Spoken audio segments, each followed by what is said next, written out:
Good morning, everybody. I'm going to do a little education here first. So a bit of education funding history. Every time Republicans rewrite the school funding formula, the state's commitment to public education goes down. In 2005, Republican controlled both legislative chambers and for the first time in over a decade, the governor's mansion as well. One of the first major things they did was rewrite the formula. This resulted in lowering the required school funding levels by hundreds of millions of dollars each year. In 2016, the Republican supermajority cut another $400 to $500 million in annual school funding.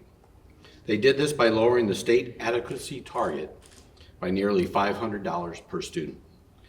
Voting for this new state adequacy target, was then Senator Mike Kehoe. In fact, he voted for the bill, he voted for the emergency clause, and he voted to override the governor's veto. The very same state adequacy target that now Governor Kehoe criticized in his State of the State speech was one he put in place a decade ago and is the law. In 2025, deja vu all over again, the governor wants to underfund Missouri schools by nearly $300 million. And he wants to take $50 million in general revenue and use it to reimburse wealthy parents who can already afford to send their kids to private schools. And now in 2025, the Republicans are once again pledging to rewrite the school formula for the sole purpose of lowering the state's commitment to public education. And as all you know, we're always in the bottom of these states. We're 48 in public funding over schools. And with that, I'll take any questions. Yeah, on education, I guess we'll just start with the 50 million going into the basically voucher program while the foundation formula is not being fully funded. How do you? That's a problem. That's a big problem for me. I mean, it seems they can find $50 million to, again, subsidize rich parents sending their kids to private school, but they can't find the $300 million. That is state law to fund our schools and help our kids across the vast majority of our kids in public schools. Yeah, and following up to that, do you feel like there's been a bit of a, I don't know if you want to call it a bait and switch or whatever you want to call it, with the governor in 727 supporting that bill, and then when the foundation formula costs more, not funding it, do you feel like there was any kind of issue there, I guess? If you're like doing comparisons, like, I've heard this numerous times from constituents in my district. If you're comparing this like when the state lottery was supposed to be used for education and then they cut the funding on the other side, I think that's what we're seeing happen here. Then Lieutenant Governor Kehoe helped get that bill passed in the House. I remember him being over there on the dais and putting pressure on Republicans to pass that bill. So, in a way, it's disappointing. I mean, not that we didn't see this possibly happening, of course, but it gets into the whole conversation. And then the rest of the State of the State speech was, well, I'm going to cut taxes while you're cutting school funding. So I don't know how that all plays out in the long term. Talk to me about just your overall response of the fact that it's underfunded and how it may or may not impact public schools, public school districts, kids, learning, employees, whole nine yards. Yeah, it will definitely affect them. For the most part, the schools in my district I'll probably be okay with. They're going to do better than a lot of these rural schools, and this is really going to affect the rural schools more because they get more state aid. Their percentage of state aid of my community paying into the system that goes into those schools that comes from the state. It's not locally funded. They do have a local skin in the game, so to speak, but my schools are heavily locally funded. Some of them are 90%.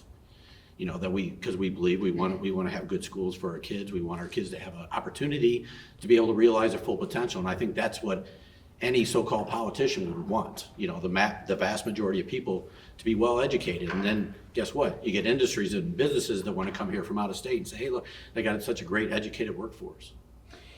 Follow up to that, and this is more of a crystal ball kind of a question. I don't like crystal ball questions, but following up to that, we've seen Republicans talk about school choice and private schools and things like that over the past couple of years. In the next couple of years, how do you anticipate this impacting public schools? Negatively, definitely, we're seeing that now. They're taking money away from the vast majority of where kids get their education in this state. The vast majority, 95% of the kids get their education through public schools in the state, 95%. And when you start pulling away from that to give to the rich folks to subsidize whatever they're doing, or you create, in a lot of cases, charter schools, when you create a bunch of schools that doesn't fit the population and you're paying for school buildings, it's just taking money away from the actual effect of having a great teacher in a classroom teaching kids. Following up to the state of the state, what else besides education did you not like, did you not agree with? What other things about that do you have to, kind of comment about? That was really my biggest takeaway from this, was the underfunding of education. I think that was troublesome to me. We heard some good things. I don't know if the money's there to do it, of supporting our police officers and putting those resources to them. We also, during that State of the State, if you remember, President Trump froze all the funding. So 45% of Missouri's funding comes from the federal government. And so a lot of this we hear is, quite frankly, could be fantasy. I was actually going to say, do you have a comment on that? I know that has since been rescinded, but in the 24 hours of that being announced and it hitting the news cycle, I mean, there's a lot of people that could have affected, including people in your district and others statewide. And it did, and health Medicaid portals were closed across the country. Things happen. There's private institutions. There's nonprofit institutions that their money was frozen. A lot of these things did happen. And when you say it was rescinded, they said it was rescinded, but then yet they said it wasn't rescinded. So it's not. Nobody knows what's going on. I don't know what it's a power play or what the case may be. But at the end of the day, you got to remember, Missouri gets 45% of their funding from the federal government. So anything that anybody tells you about what their initiatives are and what their plans are, if that money goes away, we no longer have the Biden money in the state. If that money goes away, there's going to be some tough decisions that have to be made. And unfortunately, it looks like they're going to try to do that to kids of the state in public schools. Are you opposed to the idea of a foundation formula work group, and what would you like to see from that work group? I think what the ultimate goal of this work group is to lower the funding from the state, to lower the part of their truly constitutional part of the funding of our schools. And that's what we've seen in the past. It's never worked out to the benefit of the public schools. And when I say public schools, I mean your neighborhood schools that are right there in your community, the ones you see every day.